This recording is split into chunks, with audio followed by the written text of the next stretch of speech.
All right, welcome to the podcast. How are you? Oh, not too bad. How are you? Not too bad. I'm here with Jesse, as always, and Sam Gilchrist from Gwekwaadzawin. Now, there's a little bit of history behind this for Jesse and actually for me a little bit as well. Jesse is a former employee. Sam, you've been, now is it executive director? That's right. Yeah. Right. Of the program. Just tell us a little bit about what this treatment facility is, this program called Gwekwaadzawin. Gwekwaadziwin Miikan. Gwekwaadzawin Miikan, which means road. Language is important. That's right. So this is an idea that's been kicking around for a long time. I remember working for Chiging First Nation back in 2009 as their NADAP worker, and Chief Joe Hairbaugh was talking about it at that time, and that was really his brainchild in bringing it forward. And he brought it to UCCMM, the Tribal Council here on Manitoulin, and really got everybody invested in it there, the chiefs, leadership of different organizations. So when I came on board in June of 2015, there was this incredible steering committee of the highly esteemed Roger Bowden. I was waiting for chuckles there from you guys about that. Suggest that's Uncle Roger Bowden. Roger Bowden, and he was the Chiging Health Director at the time. Chief Joe Hairbaugh stayed on that committee as well. Hazel Recollet, the CEO of the Tribal Council, and Stephanie Roy, who was the CEO or whatever. Executive Director, President. They rebranded a few times there of Kenchko. So really a dynamic, incredible team. And then the chiefs would come on board as needed from Tribal Council and help me do advocacy as well. So they really had this incredible idea that they wanted a land-based treatment program that also included Indigenous culture, that had that outdoor experiential learning component, had education, had therapeutic interventions, and had aftercare. So really the full gamut of a robust program. So that really excited me. I was working in Sudbury at the time, managing a men's treatment program.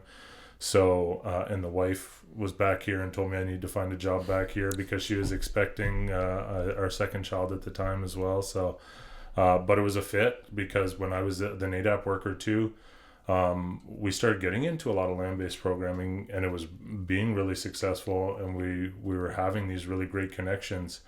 You know, when you're a social worker and you're sitting across the desk from someone, meeting them for an hour once a week, sometimes it feels really forced. You know, someone comes in and you're like, hey, tell me all your problems. But when you get out on the land or you're doing any kind of activity, and you're just having that natural conversation with that person and kind of doing something together, and that act of doing and connecting really opens up a lot of avenues. And for our land-based treatment program, as opposed to that 1 hour once a week or once every 2 weeks, they're spending 16 hours a day with an individual out on the land, going through those same trials and tribulations with those individuals. So Jesse can certainly attest to that.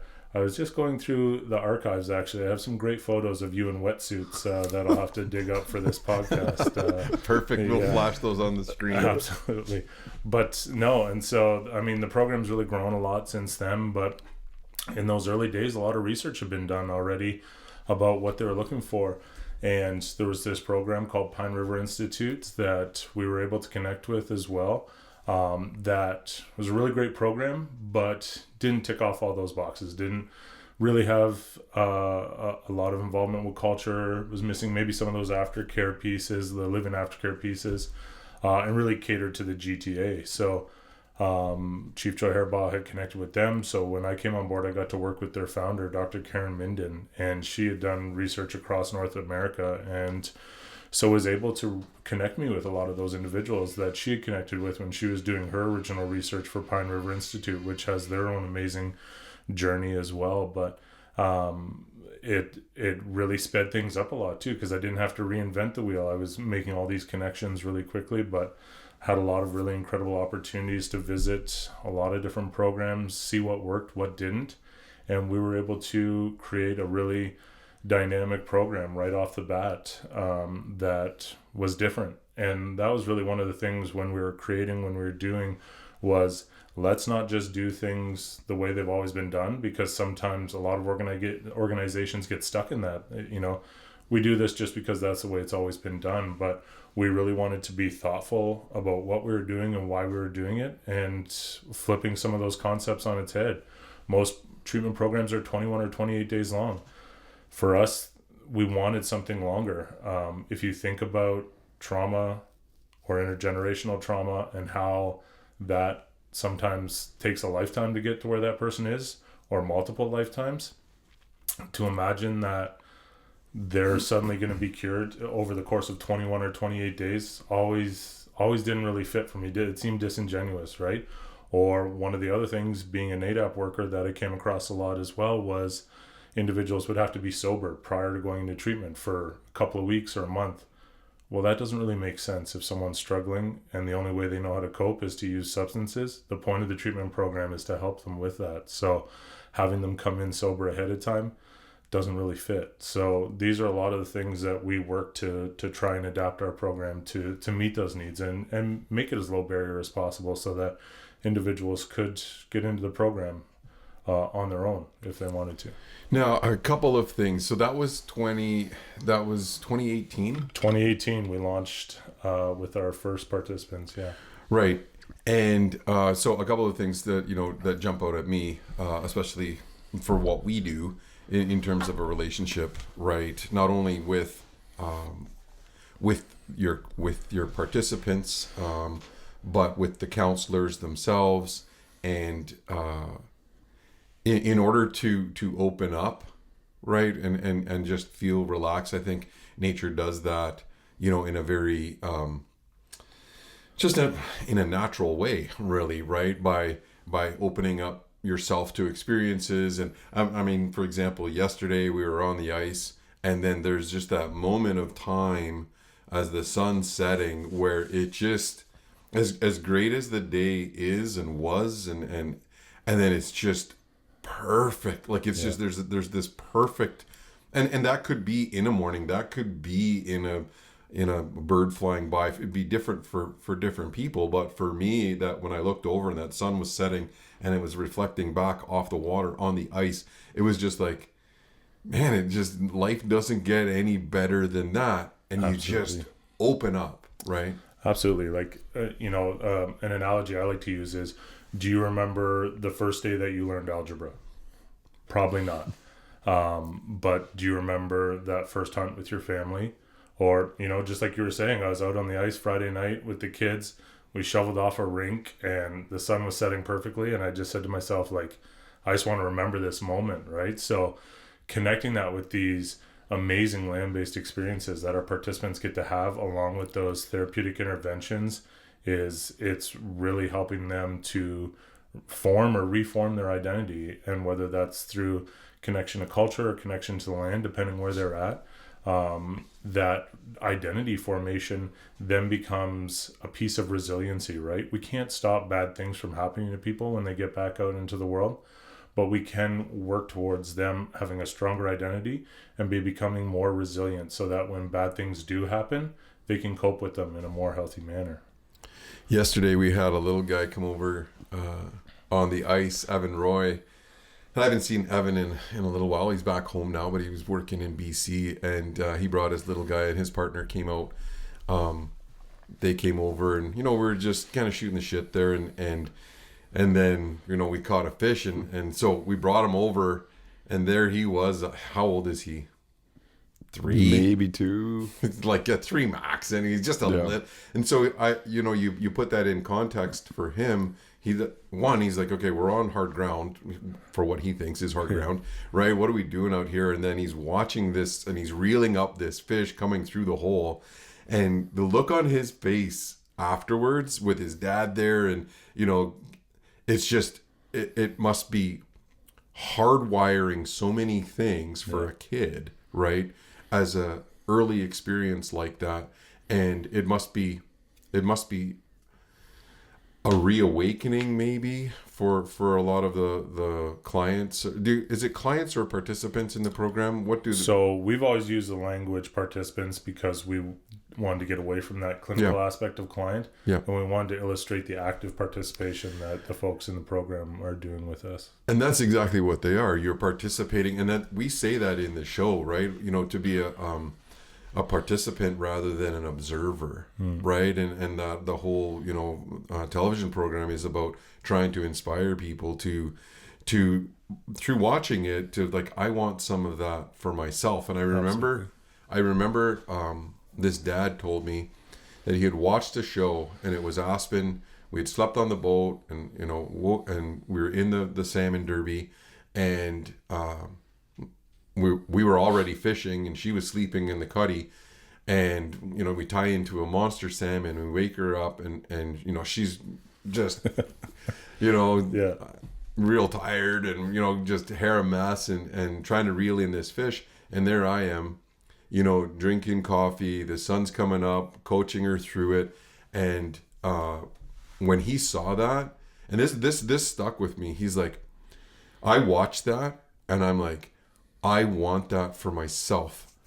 With his daughter. And he went out, got a boat. Like, you know, I don't want to cause people to go into debt, but I mean, like, he wanted that experience for himself, right? And I think a program like this has the opportunity to kind of reawaken people into just putting the awe in the awesomeness of being in the outdoors. And it's true, there is a nature deficit disorder that I think, you know, as Indigenous people, you know, and especially from First Nation perspective, taking a look at reawakening or remembering that component to our own history. Yeah. Right. Well, I mean, so many things spark for me from what you just said. Like, you know, when you talk about that piece about trying to light that fire for other individuals too, some programs don't want to mix those folks that are in treatment or in aftercare or community aftercare. We're in the midst of trying to start our own withdrawal management too.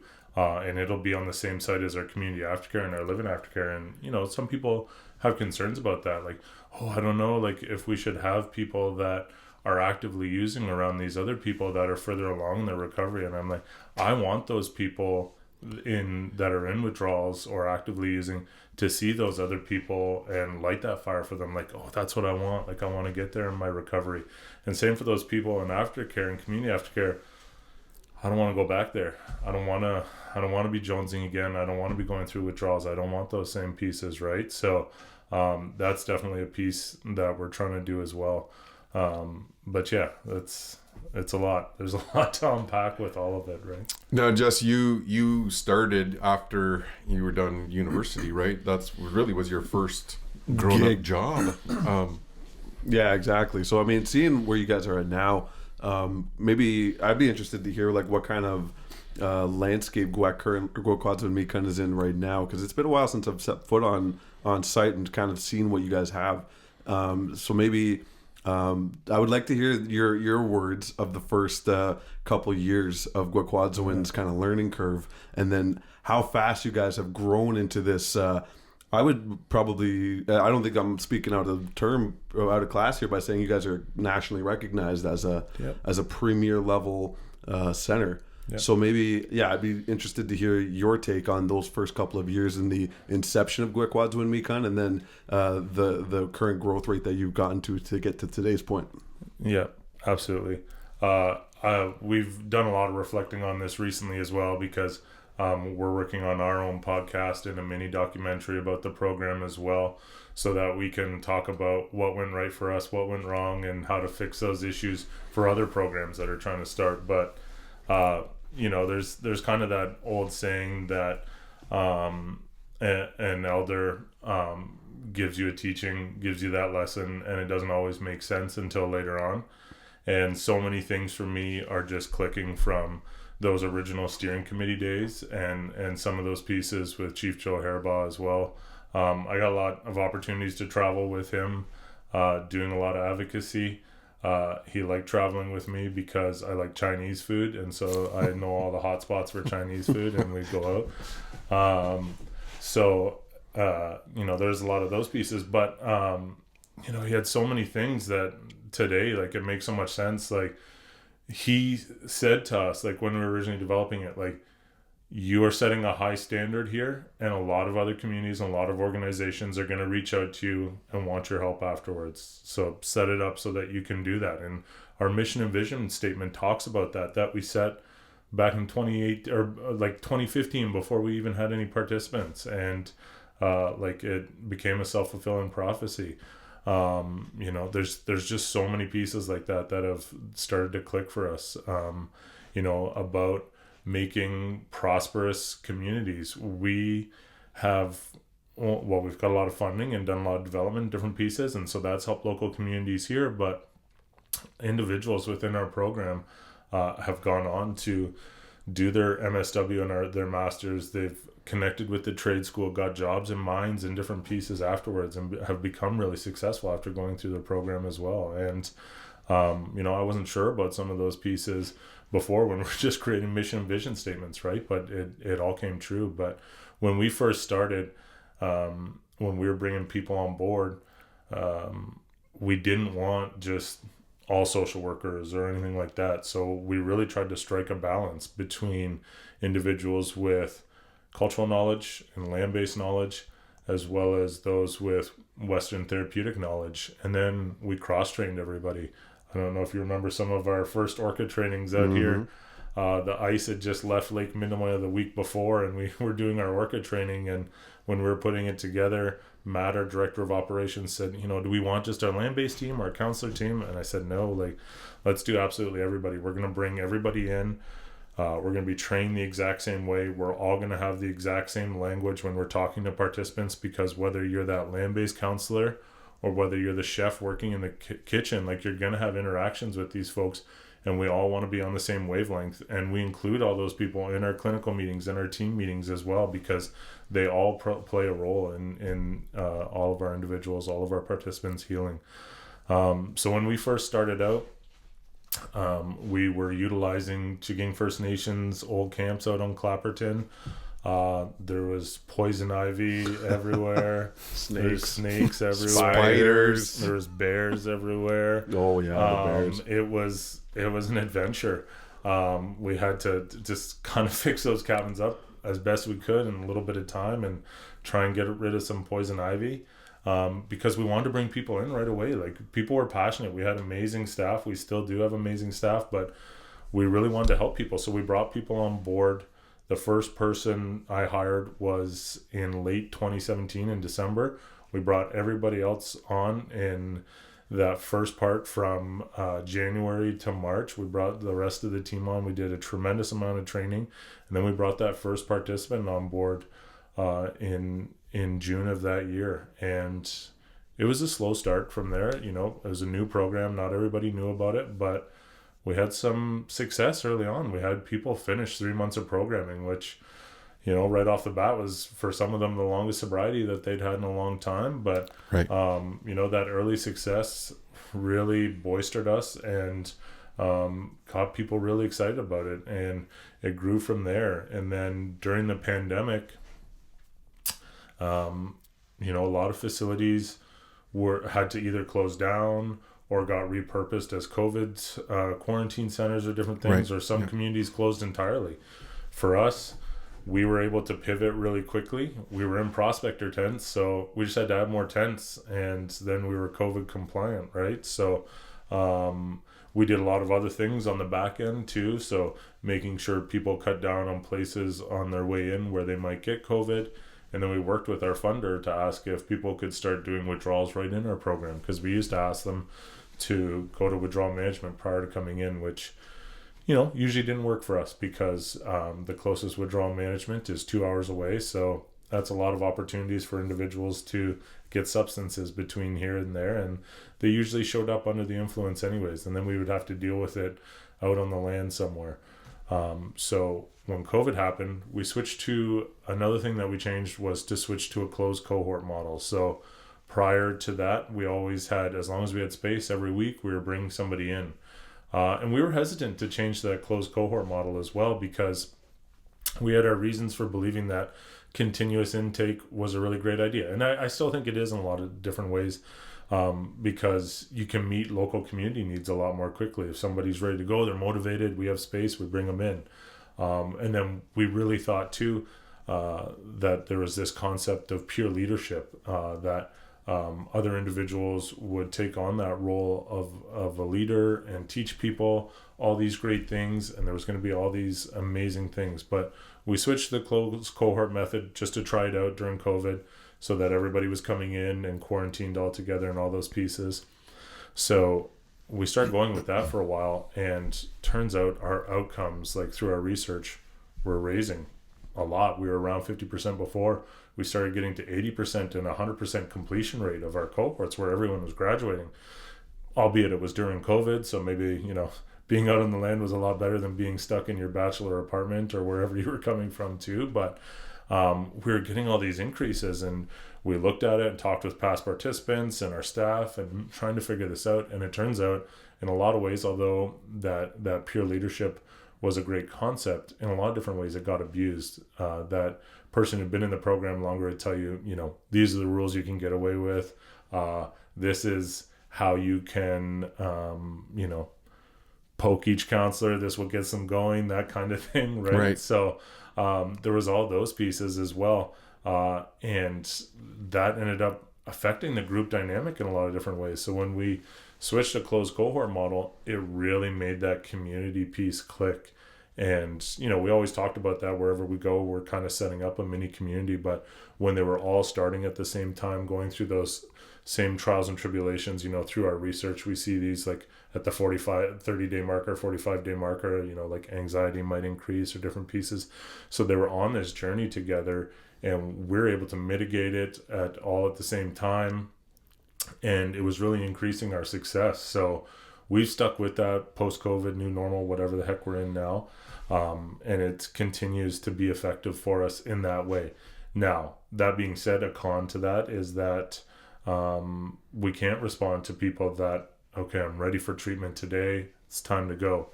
Or if someone doesn't, or he drops out of the program, you can't fill that spot. Or can you do that? I mean, yes and no. We do it if it's within the first couple of weeks, which usually there is a pretty high dropout rate in those first couple of weeks, where people decide, oh, it's -30 out, this isn't for me. Oh, I have to use an outhouse. No, this isn't for me. But and then we'll fill it, and typically, there's local folks that are ready to come into the program. But it does leave some of those gaps. And being one of those only treatment centers that was fully operating during COVID, and just the word, it was just like a tipping point where word was getting out a lot about us. We were getting a lot of followers on social media. We went from where we would be advertising for people to come in to where our wait list ballooned to 150 people. And, our wait list still tends to be around there. That being said, I hate to even say that, especially on something like this, but because if somebody's motivated, they get all of their paperwork done, their referrals in, they're staying in contact with us, typically they're coming in during our next cohort. But what also happens is we hear from somebody, they maybe drop off the radar for a little bit, so they're doing their own thing, maybe they're not quite ready to come yet, and then we hear from them a few months later, and they're like, okay, now I'm ready, it's time. And then they come into the program after that too. So now, so when you talk about a cohort, because from what I understand and from what I've seen, you guys are on the island in the winter, but then you're off the island in the fall and in the summer. So do you have 3 running groups, and how big are those cohorts? No, I guess a bunch of things I'm missing here just talking about the program, but just back to Jesse's question too, and I'll get into what you just said too.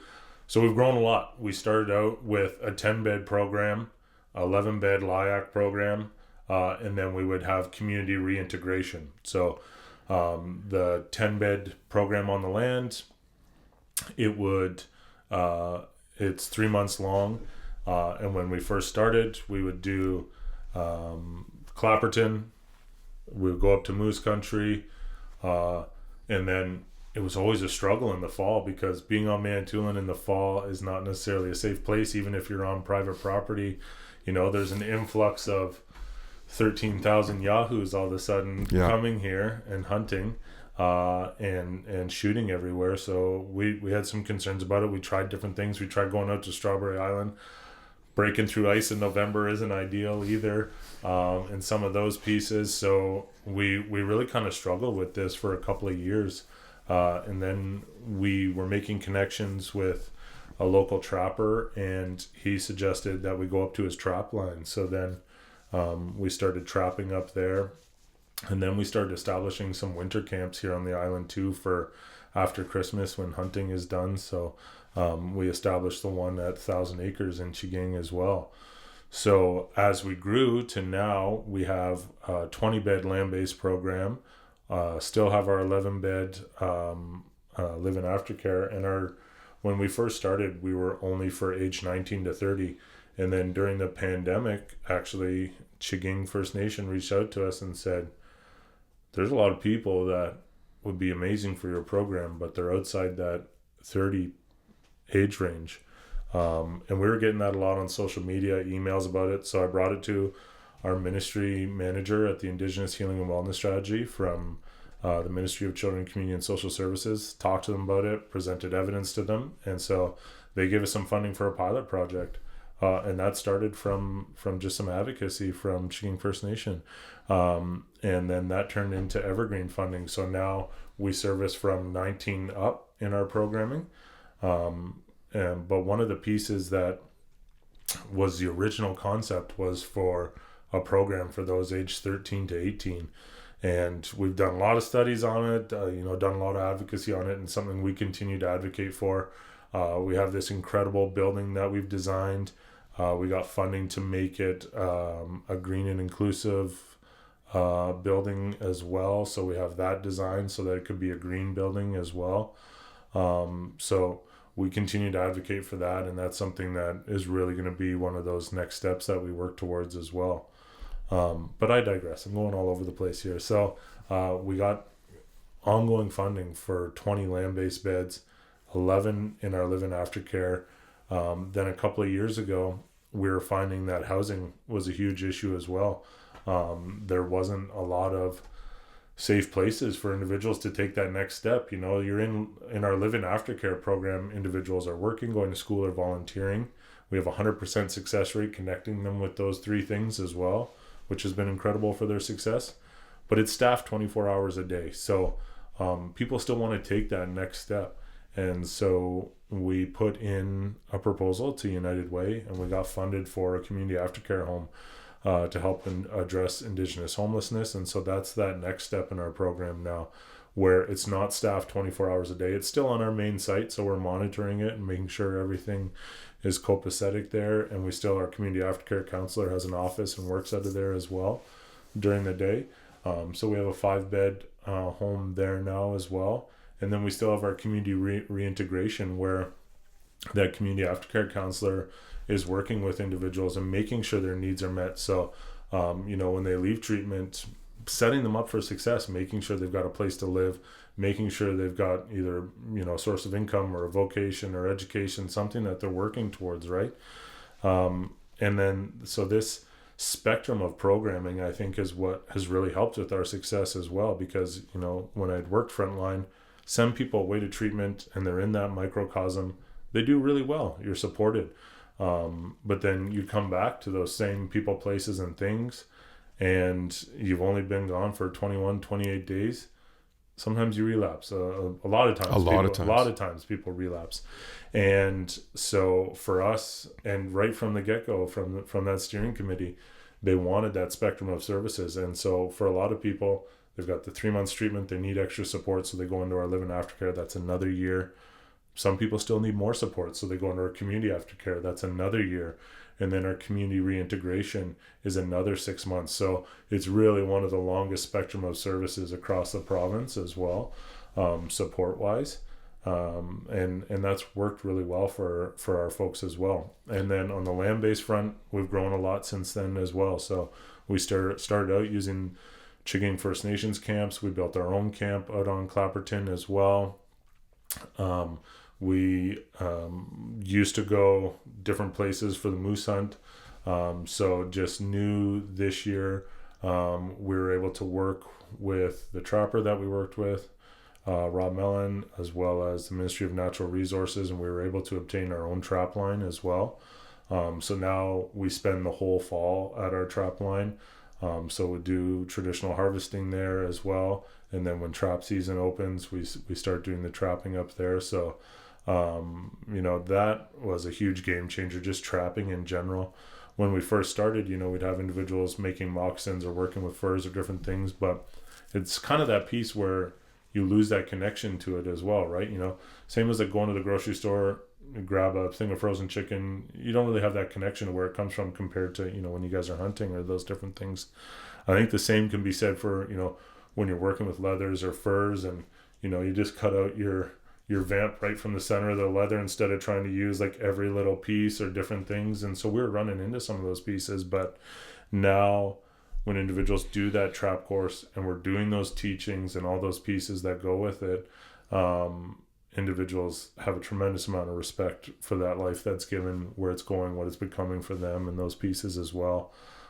So that's really made for a robust piece of the program as well. Trapping's not for everybody. Not everybody gets involved. Even some of our staff are hesitant to it. There's a lot of stories that won't come out on the podcast from a lot of different programming, but when you get out on the land, a lot of different things can happen. When you're working with animals, a lot of different things can happen. You run into those pieces, right? But it makes for, to me, one of the most unique programs, but also one of the most dynamic places to work as well. Even though I'm in the office a lot of times, sometimes in the fall the M&R brings in a deer that's donated to us that's been confiscated somewhere. So, they're like, all right, I'm skinning a deer today, right? Like, it's an incredible journey to be a part of. One of our traditional knowledge carriers, Andy, is famous for saying, I can't believe you pay me to do this work. This is the life that I want to live. I can't believe I get paid to do this. So it's just, it's an amazing place to work. It's meaningful. It's you're part of your, you're just smack dab in the center of your food system. You're living your best life.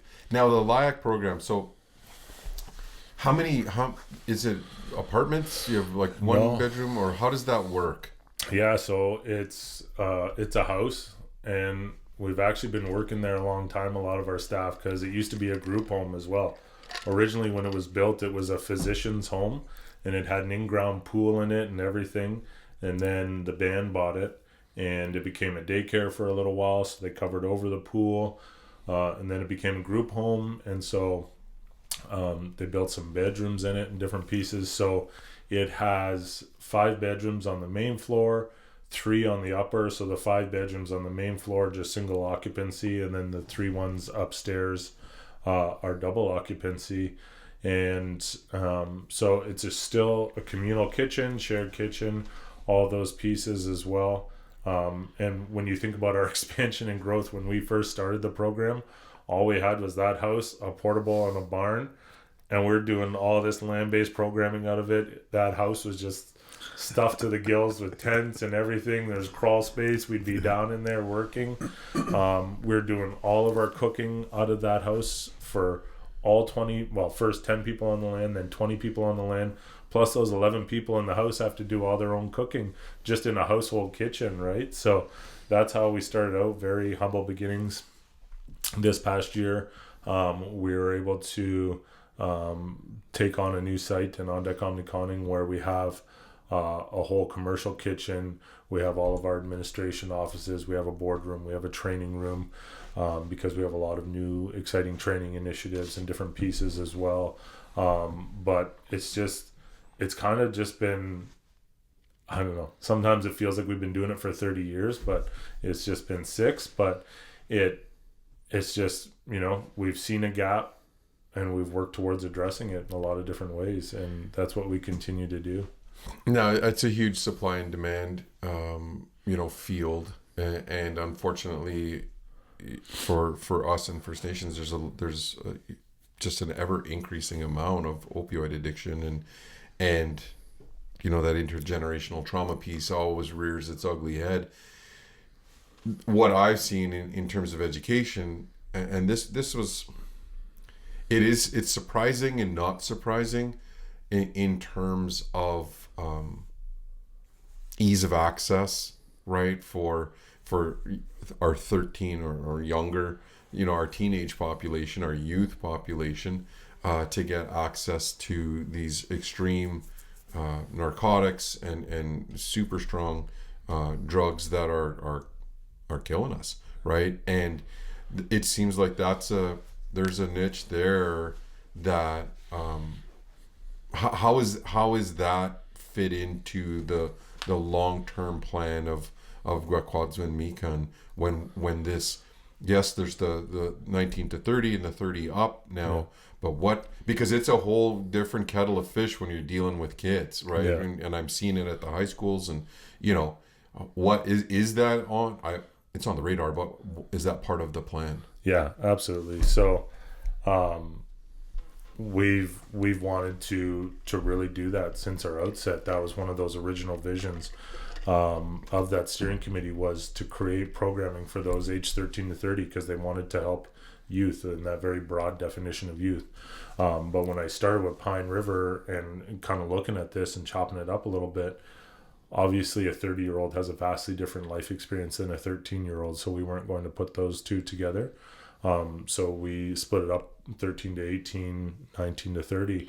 And so our 13 to 18-year-old program was called 4 Directions, and our 19 to 30-year-old program is called 7 Grandfathers. And then that program's kind of gone on.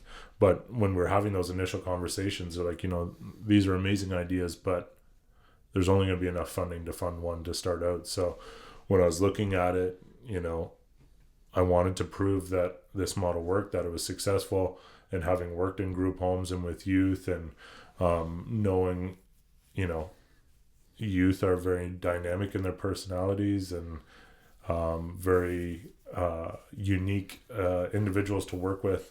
I wanted to get this program up and running and make sure that we could get that data to prove that it's successful, because that's ultimately what you have to do for funding, right? Is have that data to illustrate that there's this cost benefit analysis of programming, right? So I think we're at that point where we've achieved that, and so we have a really good case to bring that forward and try to advocate for that. But whereas 7 Grandfathers program, that 19 to 30 year old was very unique and kind of its own thing from Pine River, our design of our 13 to 18 year old program more closely monitors what they deliver, because that's the age group that they target. So it would see individuals or youth come in and go straight out onto the land and disconnect and reset, essentially. And we do that with our program now, where we take these lovely things away for those 3 months, and that really helps individuals focus on their identity and who they are without just getting lost in this. Now, it's not a perfect system either, because then they get this back, and then, what the heck do you do? So we've really had to come to terms with that and how to do that in a good way. So 2 weeks before an individual is about to graduate, we have this conversation. Okay, we're going to go through your phone. There's probably going to be things in there that might trigger you. Let's work through them together. Lots of times there's dealers or different things in there that are trying to connect with you. So just handing them back this is a recipe for disaster. So we make that part of the treatment program, right? Is going through that. But for youth, it would be just going out on land, having that reset, allowing them to focus on themselves, slowly showing them what Gwekwaadzawin is about, what the programming is about, get them used to it, and then bring them into the live-in part of the program, which would be that facility, and really focusing on getting back on track with education and what those next steps are, including family, in all of those pieces as well. And then that slow reintegration back home or wherever they're going to go as well. So, not just sending them back home like we talked about, that's setting people up for relapse in a lot of different times, or for those family dynamics if they haven't changed. So, maybe having family come and visit them for a day, or going home for a weekend, coming back, talking about what went right, what went wrong, how you mitigate those issues, and how to build on that for success next time. And that's very much what, Pine River does in a lot of different ways too. Of course, our program's going to be unique to us and what we do as well, in a lot of different ways, but that's how we envision a lot of those pieces as well. Another gap in the system, I talked about it a little bit before, but just for us is around withdrawal management and how to do that and how to start that relationship with people, from that kind of harm reduction model. People get really hung up on harm reduction and think it's just about giving out needles or those different pieces. To me, I see harm reduction as an entirety of a spectrum, and treatment is on there, on that spectrum of harm reduction. So it might be giving out clean needles and doing withdrawal management and those pieces, and without any expectation that people are coming into treatment. They might be going right back out to use. But it's about creating that relationship, and so much of what we do at Gwekwaadzawin is about creating those relationships. And so the program we envision for our withdrawal management, we actually have it built already. We're just working out some operational funding for it.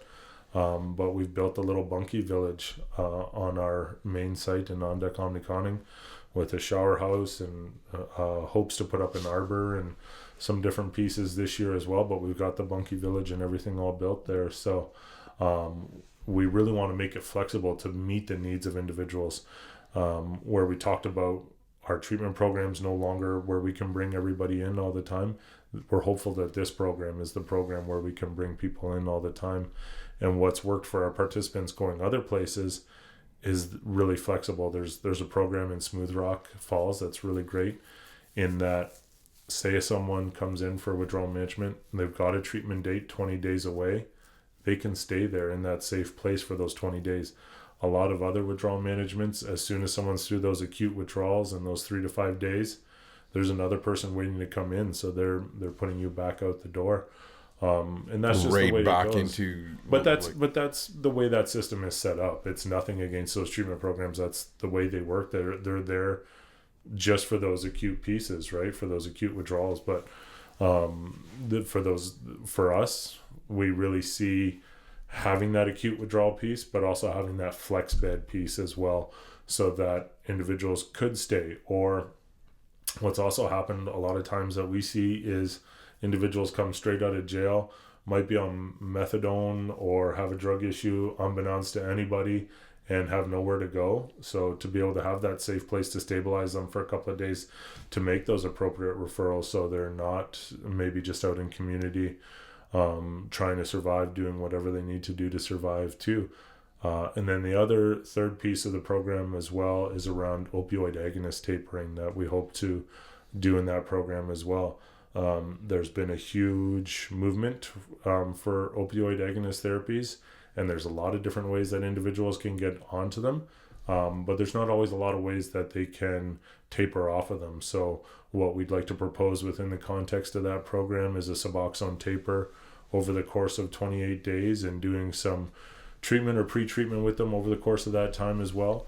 But it allows individuals to move on with their life. I was fortunate when I worked in Chaging to be part of their methadone program there.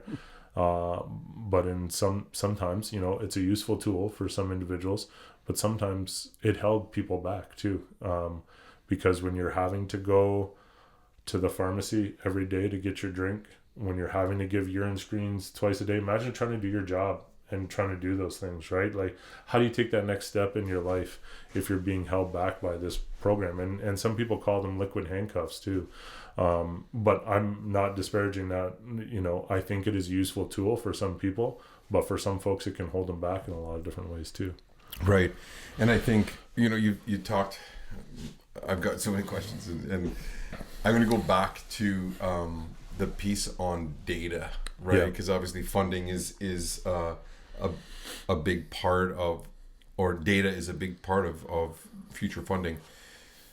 What does success look like for you guys? And I imagine there's, varying definitions of, success of in just getting through the withdrawal piece, and then maybe they leave after that, and it's such a it's for the rest of people's lives, right? So this might be looked at success as for now. But what does success look like, and how do you track that? Yeah. So I just finished doing one of our ministry budgets and was having a conversation. I have to say, like, I've worked with a lot of different funders in a lot of different ways, but working with the Indigenous Healing and Wellness Strategy through MCCSS, they're very responsive to what we say. Like, for them to be able to offer us a pilot project for that age 30 plus age group, but like just even going through data the other day with one of our ministry contacts, I said, completing 3 months is great, but that's not the only way success looks at. And they understand that, they get that, and they're responsive to that and want to make changes and do different things. So that's really exciting to be a part of that too, where, sometimes you get stuck in bureaucracy and it sucks and it's awful, but to have a two-way dialogue, I think that's where changes are going to be made, and how success is going to be for a lot of organizations and programs is if they can have that conversation and talk about what works, what isn't working for each different community, each different area, so that there isn't just one pan-Indigenous or health approach, so that it can be flexible. But data, wasn't a researcher per se, or a data person prior to starting this program. But when I started working with Dr. Karen Minden, that's one of the first things she said: as soon as you start collecting data, because that's how you prove your point. We didn't start it right away, unfortunately. It was throughout that first year we were working out kinks, doing different things, then we started collecting data. But we're at a point now where we work with a third-party evaluator. We're collecting data. We've developed our own outcome measurement. We're kicking around the idea of developing our own outcome measurement app, so that data collection is easier, so that we're not stuck in paper. We're utilizing electronic medical records and pulling data from that as well. And then we just wrapped up a study with Dr. Nav Persaud from U of T and St. Mike's Hospital. He's a Canada Research Chair. It was amazing working with him. And he looked at, the efficacy of land-based treatment. So he met with clients out on the land. He went out different times out on the land, came from Toronto. The first time we met him, he brought his family out. We went out across to Clapperton. His wife was pregnant. He had 2 little kids. There's rollers that day too. Like, it was an adventure for them. But, that's when I was like, okay, like, this guy's legit. He's into it. He's not just here researching so he can get his name on another paper.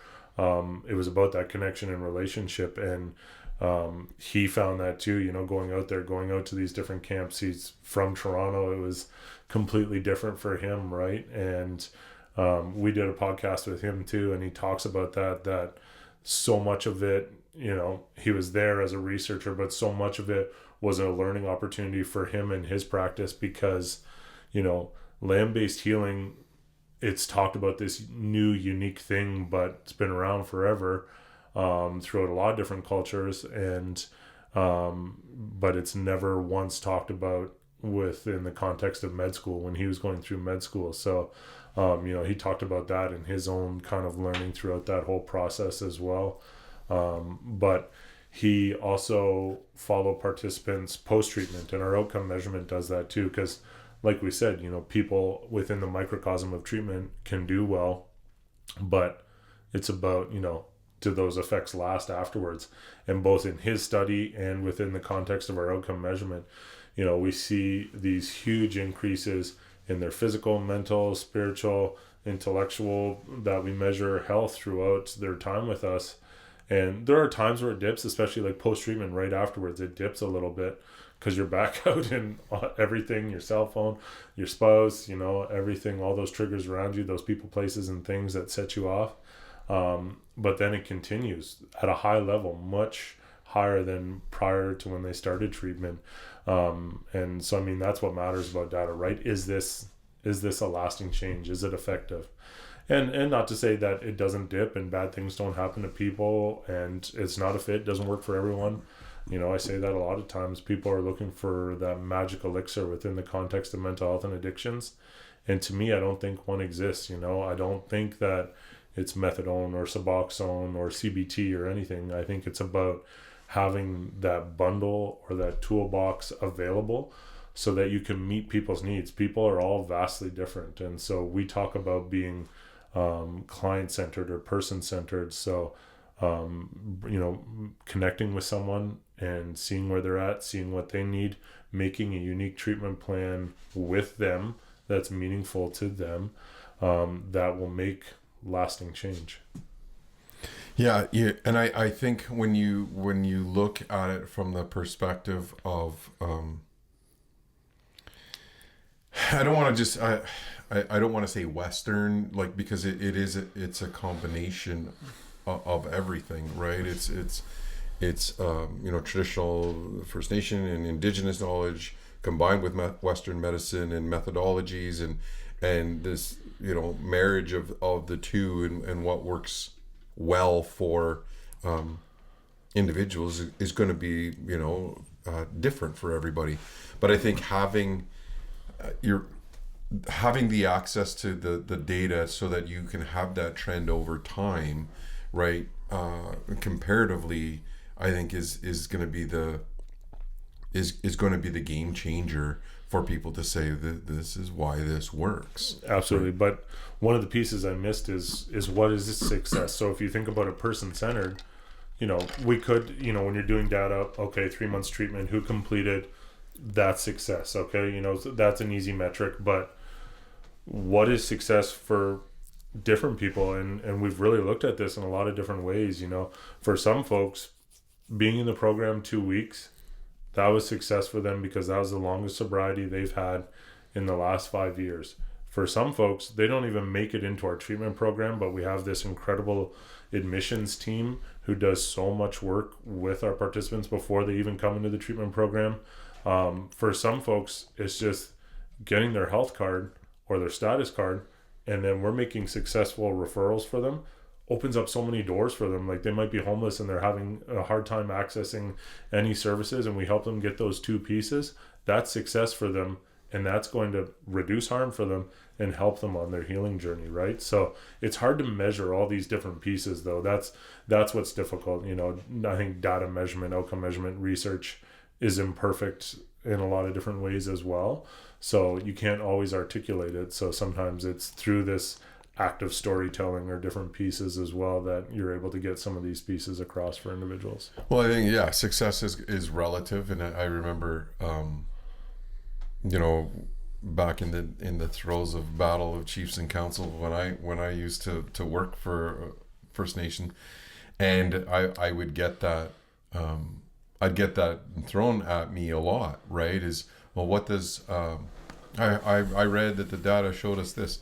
And I'm like, listen, you give me any piece of data and I can twist it any way you want or any way I want and manipulate it, right? Whether it's, a 10% failure rate or a 90% failure rate, right? Because I'm going to focus on the 10% that succeeded, right? And you know what I mean? So it's this success is relative, and I've had people close to me go through the program, and I know that it's worked in the fact that I got to see them, at the next family function or at the next whatever, and I think that is incredibly important, not only for the person but for the family of support that surrounds them as well, because it's just another step closer. And it's not going to be, it doesn't happen overnight, right? That addiction, and nor does the treatment, nor does the, I don't want to say cure, but for lack of a better word, right? The success in them not having a relapse. That's just it. Sometimes people go through our program, and they go back, something happens, they start using again, but something clicks for them where, maybe they didn't use as much this time, or they came to us sooner, right? Like, oh, hey, I need help. Or, sometimes people do our treatment program. They're like, I do not want to go to aftercare. I want to get back on with my life. They get back to their life and they're like, no, actually, I need some extra support. And they come back to the live in aftercare. And, that's a huge piece as well. And I think, success is going to look a lot of different ways for us if we do start our withdrawal management program as well. Like you said, if we give somebody naloxone and help them not have an overdose, that's a success. They get that another day. They get that opportunity to continue their journey, right? So I wanted to I had the opportunity. I don't know, I haven't seen them again, but I had the opportunity. It was a couple of participants they had been successful and graduated, and they were in the aftercare, and I was doing it was like an orientation, a land-based thing for Wingush. So we went on a moose hunt afterwards, and there was these 2 seats that opened up, and these two kids came, not kids, they were adults, and I was so impressed by the amount of care and support that they had for each other in this. They were like, both of them were from separate reserves. They're just 2 completely individual people with their own families and their own lives, but had gone through something together. Like you could tell, right? And they were constantly checking in on each other in this sibling like way, or this it was different. And I was so impressed by, and that had to be from the program, right? They were just like, oh man, it was beautiful to see, and out of the group that we took, they were absolutely the not.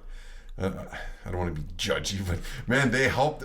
When I needed help out there, they were the ones doing it without being told, or you know what I mean. They just knew, like, listen. When you're out on the land and you're in that experience too, like you can't help but form that camaraderie when you're you're in an intimate, in like a survival setting almost. It kind of feels like that.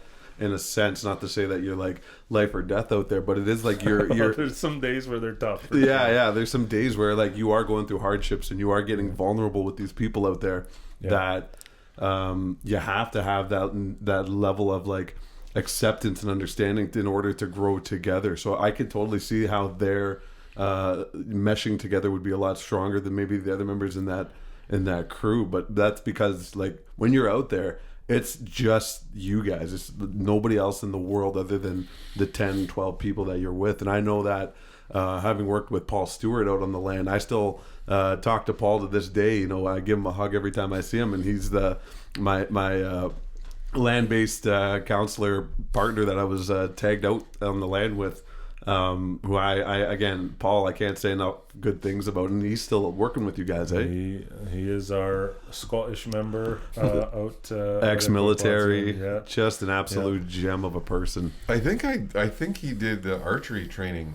Yeah, probably. Yeah, he's come golfing with us too for men's night. Yeah, it was hard though because we did that archery training in COVID, right? Yeah. So people that took that course, I didn't recognize them if I didn't know them, right? Because everyone had a mask on.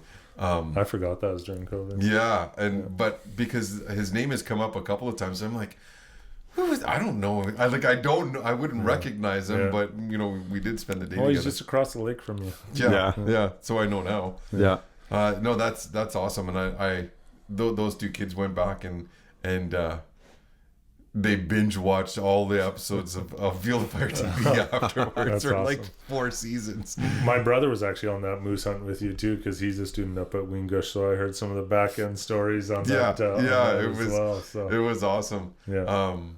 It was just it was a unique relationship that they had that was probably forged in hardship.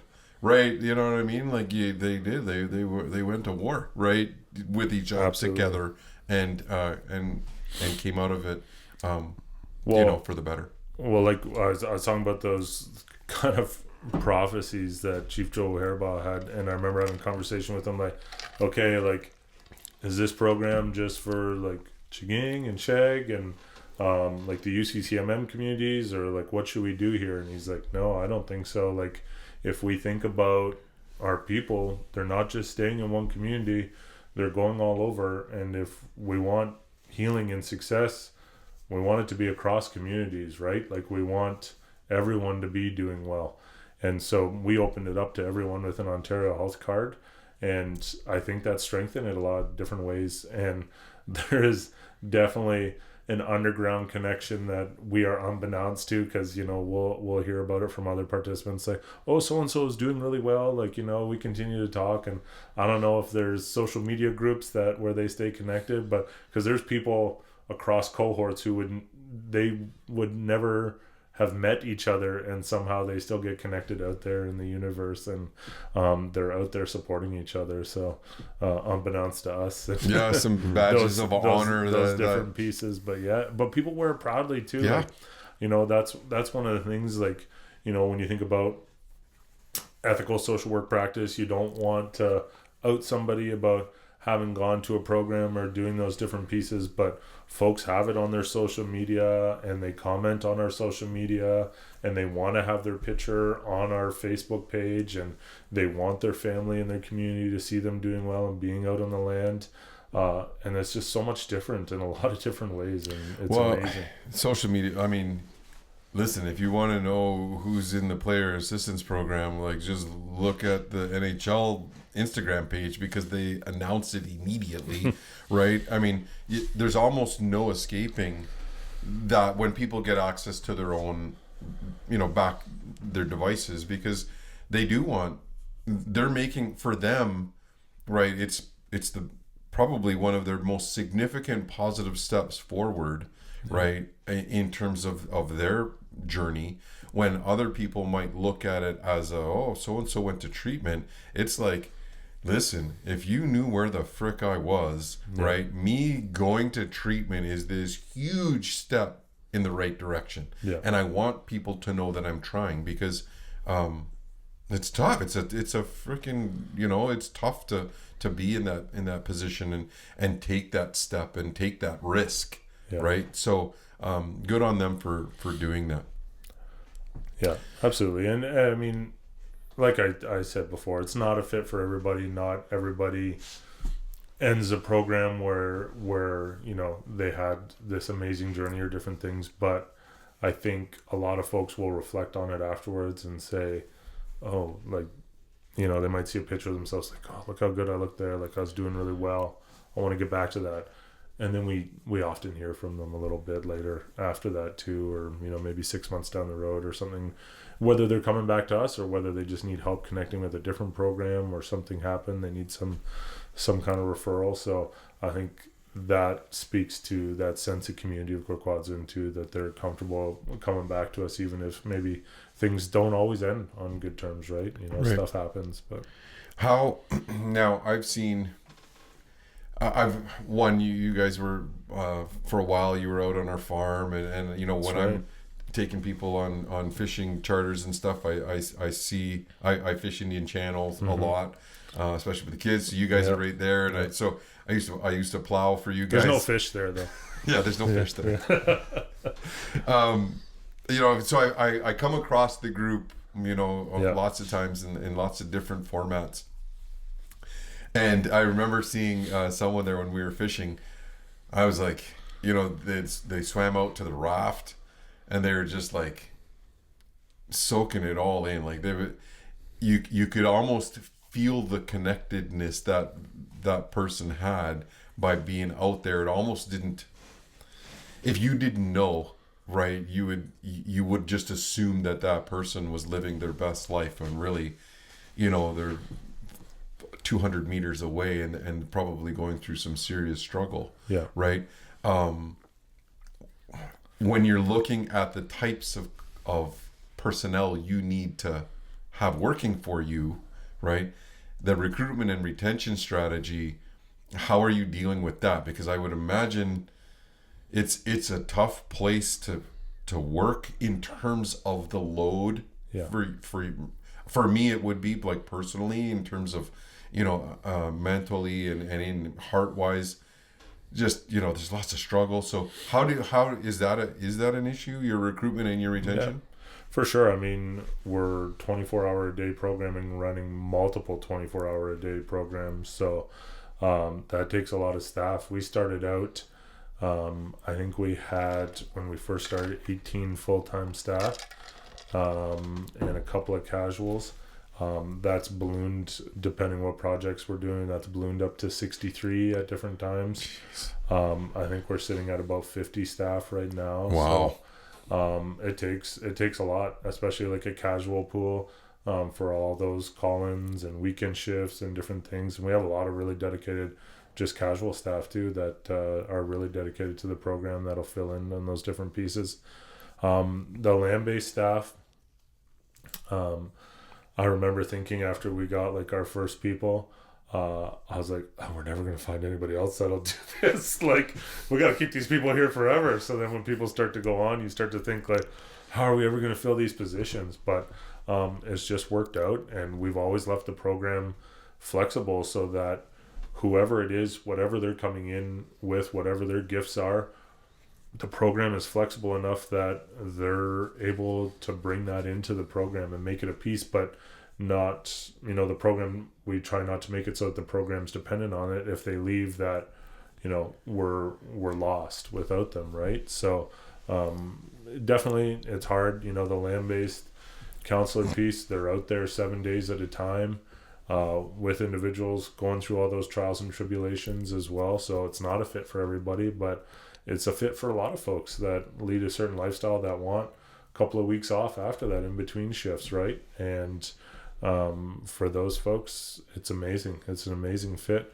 We have people that drive from Toronto for it, to work their shift and do their office days, and then go back to Toronto and live their life, and then come back for their shift again. So I would think that would be easier to do.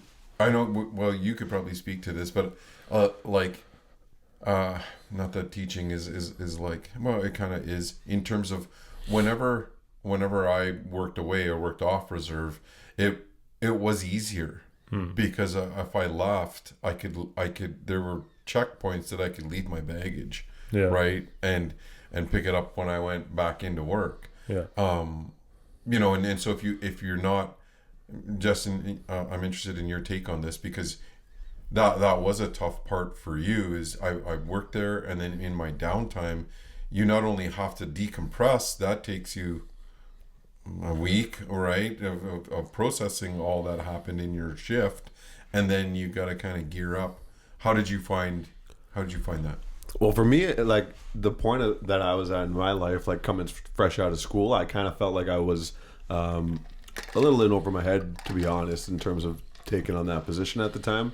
Like just not being suited enough to decompress the emotional element to that kind of working style, especially in that work environment. Like social work in general, is just such a heavy career path to go down. So I felt like I had a especially harder time letting go of some of those pieces of the job coming off of the land.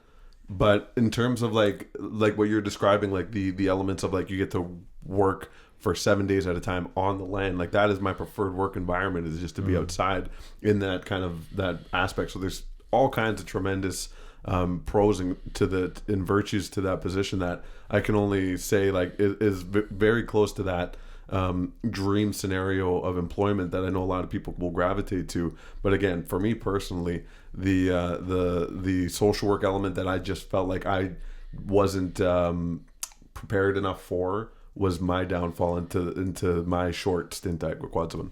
And how long you were there for? A couple of months. I think it was May to September, something like that. It seemed like 6 years. yeah, for everyone else. No, we're looking at clips of the open house, and this is like, I think it's like a hot day in June. nowhere near water, and Jesse's just walking around in his wetsuit, just showing people canoe stuff. And I think I clearly remember saying, Jesse, you don't have to wear that wetsuit all day. He's like, no, I'm good. I like it. He insisted on wearing a wetsuit for the entire day. And there's videos, and you're just in the background, just walking along in your wetsuit, eating lunch. So. I hope you burned that wetsuit after. But I think staffing-wise, we continue. That's always a battle, is, having those conversations about burnout, having those conversations about self-care, working through that. But on the back end, we're building a lot of pieces around that as well, just about helping staff take care of that and look through that and work through those pieces as well, because it is a lot, whether it is on land-based, whether it is in living aftercare, whether it is in community. There is a lot of that vicarious trauma that you're carrying. Right. So you guys have a podcast. What's the podcast called? So right now we're doing a limited series. We're about to launch it. It's called Flipping the Script with Gwekwaadziwin Miikan. So trying not to focus on that kind of deficit base that, a lot of things in relation to Indigenous healing and wellness talk about what's wrong. We're trying to talk about what's right and going forward. So we've had a lot of amazing folks come and talk to us. Minister Tibelow, he's the Minister of Mental Health and Addictions. Craig Abatasaway, Don Cada, a couple of locals that we've had. But we've also had some documentarians, some different people from across the province. We're having a couple of people from the ministry next week as well. So it's been amazing just having those conversations.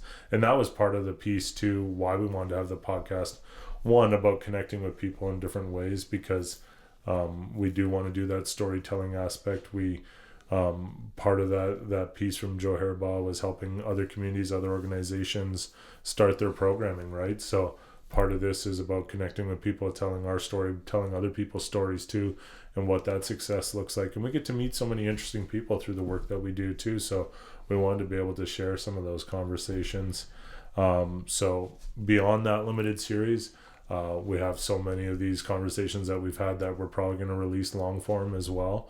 And so we'll do that, and then just kind of have an ongoing series from there to with different people that we meet and connect with.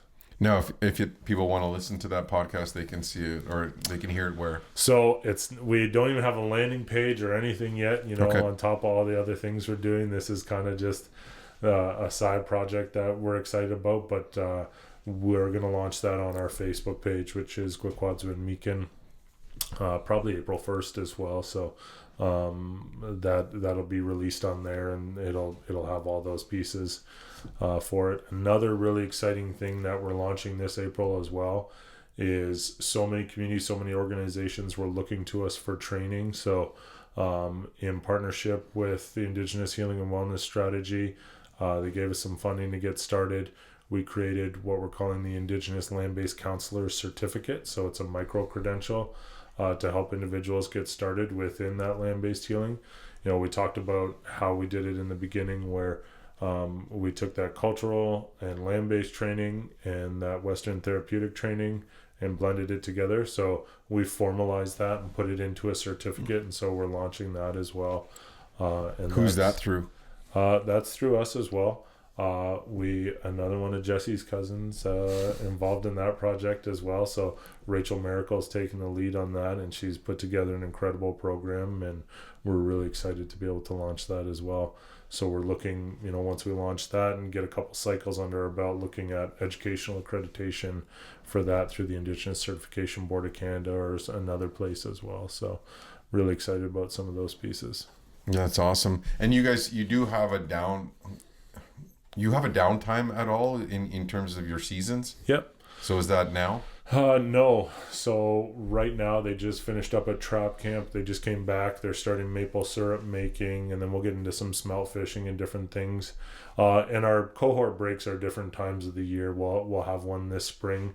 But that's an opportunity for people to take vacation, We'll usually do some kind of self-care day or different things in there, and then a lot of training and those pieces happen as well. So that's another reason those cohort breaks have become really helpful, because we're able to plan things like training and those different pieces and have everybody attend as well. Right, and also it's good. I mean, because you are limited in terms of not limited, but like your retention strategies is definitely, for your personnel, is definitely going to be based on, dude, am I on all the time here, or do I get a little bit of downtime where I can collect my thoughts and decompress? Because it's a trying career and heavy a lot of the time. So it's good that component is built into the employment. Yeah, absolutely. I think it strengthened us in a lot of different ways, having that cohort model and that break. It really has helped us just grow as an organization. Listen, this is a great conversation, and I think it's one that we want to have again, in terms of when these new pieces come out, and talking a little bit more about success and how people could access it. So if for people that are listening, and if someone they know and love, or themselves are thinking about that next step in their recovery, what do they do? Can they just go to the Facebook page? So actually our website would probably be the best bet, which is just www.gwek.ca, so gwek.ca, and follow the admissions portal there, and all the information that they need to do a referral. And referral can come from self, or if you want to do it with a family member, or through a practitioner. It can be any way. We've really tried to make it open as possible. But maybe they just want to light that fire for someone and show it, then our Facebook page, Gwekwaadziwin Miikan, has thousands of pictures that show what we do, what we're about. And then we also have a YouTube channel called Gwekwaadziwin Miikan, and we have a lot of different videos, and we're about to release another series on there as well, that is also about just flipping the script on Indigenous wellness, and just show some of those other aspects around healing and wellness, and not just about our program, but talking about elders and drumming and harvesting and those different pieces as well. That's fantastic. One of the things that we often do at the end of the podcast is we do a rosebud thorn. The rose is something you're grateful for, and a bud is something you're looking forward to, and a thorn is something that's always been a thorn in your side. If you were to give your rosebud thorn for the Gwekwaadziwin Miikan program, what do you think it would be? The rose is the people. We wouldn't be anywhere without the people within the context of the program. That's what makes it special. Our participants, our staff, our traditional knowledge carriers, our board of directors. That's what makes us unique. That's what's made us special. That's what's got us to where we are today. We have an amazing group of people within the Gwekwaadzawin community.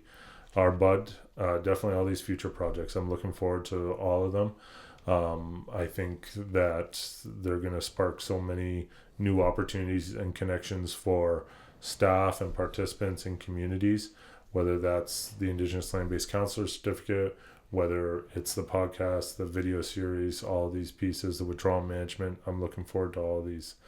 The thorn is, we take 5 steps forward, but there just seems to be always new substances or new ways of doing them, or different ways that people are struggling, in this post-COVID new normal.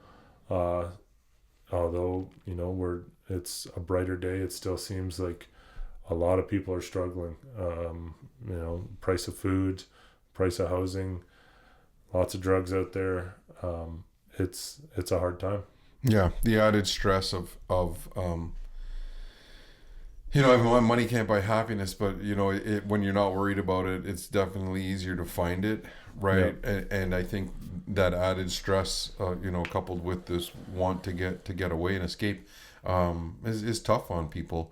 But Gwekwaadziwin Miikan is is taking a swing at that and doing incredible things. I'm proud that it's on Manitoulin. I think you guys are just a beacon of hope for a lot of people, and a model that I think many, not only First Nations but programs are going to look up to and look to mold themselves after in the coming years. So we'd like to wish you all of the success. I know you're busy, and this weekend is part of your family time. Yeah. I know you were skiing this weekend in the slushes of Sault Ste. Marie, but that's all part of being healthy. So good on you, and all the best for your team.